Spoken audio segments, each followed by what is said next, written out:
የኛ አልቲሜት ፍላጎት ብልጽግና ነው። ድህነትን ድምጥማጡን ማጥፋት ነው፣ መበቀል ነው ምንፈልገው። ያን ብልጽግና ለማረጋገጥ የሚያስፈልጉ ዲቴልስ ኤሌመንቶቹን ካለየን በቀር በሆነ ጉዳይ ብቻ መዘን የምናሳካው አይደለም። በዚያም ምክንያት ግብርና የግድ ነው። ከፍተኛ ሊመረት የሚችል ያልታረሰ መሬት አለን፣ ውሃ አለን፣ እንደተባለውም ሰው አለን። ያን ተጠቅመን በአመት 2-3 ብናስ በምግብ ራሳችን መቻል ሁነኛ ነገር ነው። ልንተው አንችልም፣ ማረስ አለብን። ሁለተኛ ኢንዱስትሪ ነው። ኢንዱስትሪ ላይ በስፋት ካልሰራን በቀር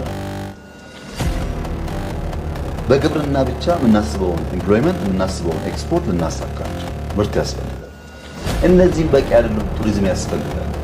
ታሪክ አለን፣ ባህል አለን፣ የሚገርሙ ሲነሪዎች አሉ። እነሱም ብንሰራቸው በጣም ሀብት ያለ።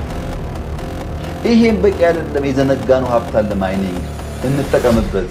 15 ዓመት 500 ሚሊዮን ያወጣንበትን በአንድ ዓመት 3 ሚሊዮን ያወጣነው በዚህ አቴንሽን ነው፣ በዚህ ስራ ነው። በ15 ዓመት 3.5 ሚሊዮን የነበረውን ቡና በአመት የኛ ያክል ያመጣነው በዚህ በግብርና በስራ ነው። ቱሪዝሙ፣ ማይኒንጉ፣ ኢንዱስትሪው፣ ግብርናውም ግን ቴክኖሎጂ ላይ ካልሰራን በቀር ደግሞ ውጤት አያመጣም።